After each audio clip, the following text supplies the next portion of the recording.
ప్రస్తుతం మనతో పాటు కల్వకుర్తి మాజీ ఎమ్మెల్యే జైపాల్ యాదవ్ గారు ఉన్నారు. జైపాల్ యాదవ్ గారు ఈరోజు భారీ స్థాయిలో, అది కూడా రేవంత్ రెడ్డి గారి అత్తగారు ఊరు అనుకోవచ్చు. సో అక్కడనే మేము డెవలప్ చేసినాం అది ఇది అని చెప్పేసి చాలా గొప్ప చెప్పుకుంటున్నటువంటి ఊరు. ఆ ఊరు నుంచి ఈరోజు భారీ స్థాయిలో మీ ఆధ్వర్యంలో ఇంతమంది చేరడానికి ఏ విధంగా చూసుకోవచ్చు అనుకోవచ్చు?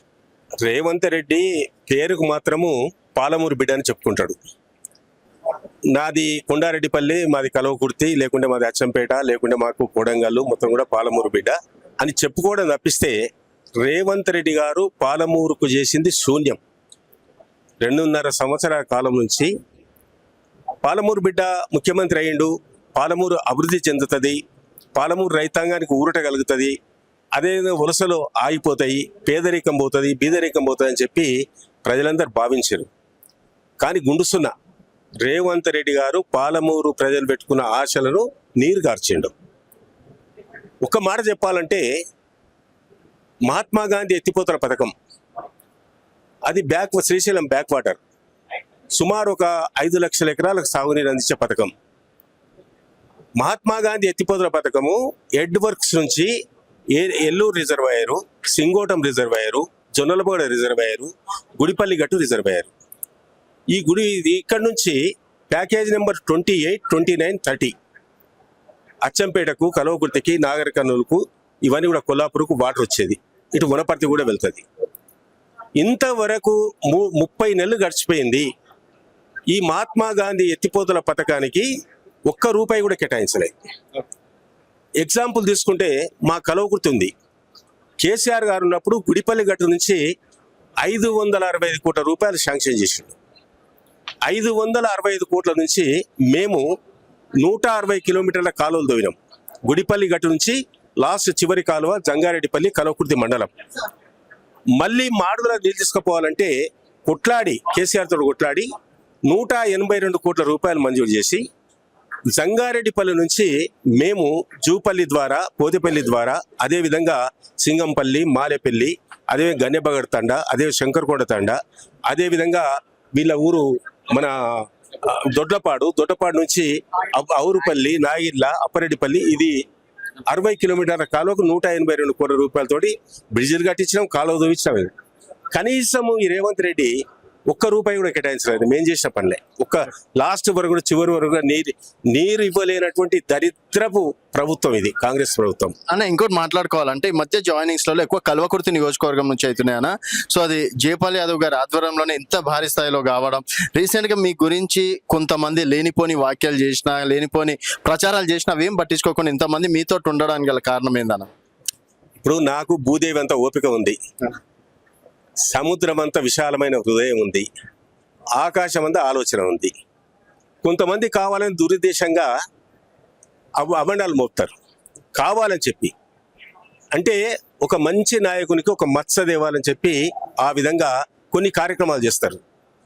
కానీ ఆ కార్యక్రమాలు సూర్యుని పైన ఉమ్మేస్తే ఆ ఉమ్మొచ్చి తన ముఖం మీద పడతానని చెప్పి వాళ్ళకి తెలియదు.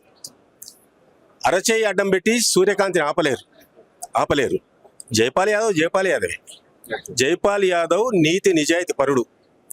రాజకీయ జీవితంలో ఒక సర్పంచ్ స్థాయి నుంచి ఇప్పటి వరకు కూడా ఎక్కడ ఒక్క ఎంట్రగా బంధం కూడా అవినీతి కానీ, అన్యాయం కానీ, అక్రమాలు కానీ అది ఎక్కడ కూడా చేయలేదు. మేము ఉన్నది మొత్తం కూడా ఆ విధంగా ప్రజలకు సేవ చేసినాం, ఉన్నదాంట్లో సర్దుకున్నాం, ఉన్నదాన్ని ఖర్చు పెట్టాం, ఉన్నదాన్ని అమ్ముకున్నాం. ఆ విధంగా 40 సంవత్సరాల రాజకీయ చరిత్ర కల్వకుర్తిలో. నేను తెలుగుదేశం పార్టీలో ఒక జిల్లా అధ్యక్షుడు, తెలుగుదేశం పార్టీలో అధికార స్పోక్స్ పర్సన్ స్టేట్, తెలుగుదేశం పార్టీలో నేను ఒక cabinet rank, BC finance corporation chairman, ఆదరణ పథకం, కుల వృత్తులు, చేతి వృత్తులు మొత్తం కూడా ఇచ్చింది నేను 500 కోట్లు. ఆ రోజు ఎన్టీ రామారావు ఓడినటువంటి కల్వకుర్తిలో, నా కల్వకుర్తిలో ఉన్నటువంటి 500 గ్రామాలకు, తాండాలకు సేవ చేసి, ప్రతి మనిషి సేవ చేసి, సర్వీస్ చేసి, అభివృద్ధి సంక్షేమ కార్యక్రమాలు ఇచ్చి, అందరి ఆశీర్వాదంతో, దీవెనతోటి నేను 3 సార్లు ఎమ్మెల్యే. ఎన్టీ రామారావు ఓడించారు. కల్వకుర్తి అంటే నాట్ ఏ జోక్. కల్వకుర్తి అంటే one of the most peculiar constituency in ఇండియాలోనే ఒక మోస్ట్ పెక్యులర్ కాన్స్టిట్యున్సీ. కాబట్టి కల్వకుర్తి అంటే ఆషామాషి కాదు. ఎవరు ఎన్ని అబండాలు వేసినా, ఎవరు ఎన్ని చాటు మాటలు చెప్పినా, ఎన్ని ఇలాంటి దొంగ మాటలు చెప్పినా నేను చెల్లించను. ఎందుకంటే నిజమైతే అబద్ధం అవుతుంది.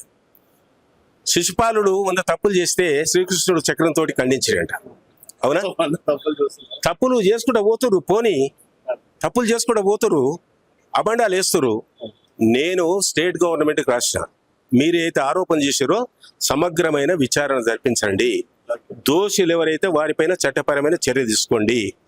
ఆ విధంగా ఒకవేళ తేలకపోతే ఎవరైతే అబండాలు వేసి ఎవరైతే సోషల్ మీడియాలో పెట్టిస్తుండ్రో ఎవరైతే చేస్తుండ్రో వారిపైన నేను కోర్టులో డిఫర్మేషన్ సూట్ వేస్తున్నా 100 కోట్లకు. ఓకే. ఎందుకంటే నా హక్కులకు భంగం కల్పిస్తున్నారు, నా ఆత్మగౌరవం దెబ్బతీస్తున్నారు అని చెప్పి ఆ విధంగా చేయడం జరుగుతుంది. ఆ విధంగా నేను చెప్తున్నా, జీవిత కాలం మొత్తం నక్సలైట్ నా మీద 60 రౌండ్లు కాల్పులు జరిపారు AK-47 తోటి. అయినా ప్రజల దీవెన వల్ల, గాడ్ గ్రేస్ వల్ల, దేవుని దయ వల్ల సేవ చేసే భాగ్యం ఉంది కాబట్టి నేను అలా బతికి బయటపడి మళ్ళీ ప్రజల్లో తిరుగుతున్నా. నేను దొంగలంగానైతే ఆ రోజు నక్సలైట్లు 60 రౌండ్లు కాల్పు జరిగితే అప్పుడే చనిపోయేవాడిని. మొత్తం తూటాలు పోయినాయి, మొత్తం జల్లెడైపోయింది, ఒక్కరం కాదు. ఆ విధంగా నేను ఎప్పుడు కూడా భయపడేవాని గాను. జీవితం అనేది చాలా చిన్నది, మనిషి అనేది గొప్పవాడు. మనం ఉన్నప్పుడు ఏం చేసాం అనేది గొప్ప. మనము పుట్టినందుకు, పుట్టిన గడ్డకు, మన తల్లిదండ్రులకు, మన ప్రజలకు ఏం సేవ చేసినాం, ఏ విధంగా చేసినామని చెప్పి అది ముఖ్యం. కానీ ఈ లంగశాతలు, దొంగశాతలు, ఈ బద్మాశాతలు, ఈ లంగ మాటలు, అబండాలు వేయడం, లేనిపోని కల్పించడం, ఇవన్నీ తప్పు. అందుకొరకే నేనేం చెప్తున్నా అంటే, ఇప్పుడు నాకు ఫోన్ ట్యాపింగ్లో కూడా నాకు 2 సార్లు సిట్ పిలిచింది. నేను కరాఖండి చెప్పిన, ప్రభుత్వంలో అంతర్భాగం పోలీస్ డిపార్ట్మెంట్లో అనేక శాఖలు ఉంటాయి. ఎలక్షన్ జరిగేటప్పుడు మీ కాన్స్టిట్యూషన్ ఎట్లా చెప్పి వాళ్ళు ఫోన్ చేయొచ్చు, దానికి సమాధానం చెప్పినాం. కానీ ఆ ఫోన్ ట్యాపింగ్ కేసులో కూడా మాకు ఏదో ప్రమేయం ఉందని చెప్పి మామూలు పిలిచి వేధిస్తే, బాధిస్తే భయపడే వాళ్ళం కాము వాస్తవంగా. ఇంకోటి, కసిరెడ్డి గారిని ఎట్లా తట్టుకుంటారన్నా? ఇకపైన ఇంకా 2.5 సంవత్సరాలే ఉంది, చాలా తక్కువ టైం ఉంది. ఇప్పటి నుంచి ఏ విధంగా తట్టుకుంటారు అనుకోవచ్చు? కసిరెడ్డి ఒకడే కాదు, ఈ రాష్ట్రంలో ఉన్నటువంటి 119 నియోజకవర్గాలు ఉన్నాయి. దాంట్లో దగ్గర 69 ఏమో కాంగ్రెస్ గెలిచింది, 10 మందిని మావోలో తీసుకున్నారు. 63 మావోలు తీసుకుంటే 73 అయినాయి. ఆ విధంగా రేపు వచ్చేటువంటి ఎన్నికల్లో నేను చెప్తున్నా కదా, సింగిల్ డిజిట్ కూడా రాదు. అంతే కదా. ఇప్పుడు ఈ ప్రజల్లో ఎవరికి విశ్వాసం ఉంది, ఎవరికి ప్రేమ ఉంది. జిల్లాలో 14 కింద కాంగ్రెస్, అది ఒక వేవ్ వచ్చిందంటే, ఒక ట్రెండ్ మారిందంటే 14 మొత్తం కూడా బీఆర్ఎస్ వస్తాడు.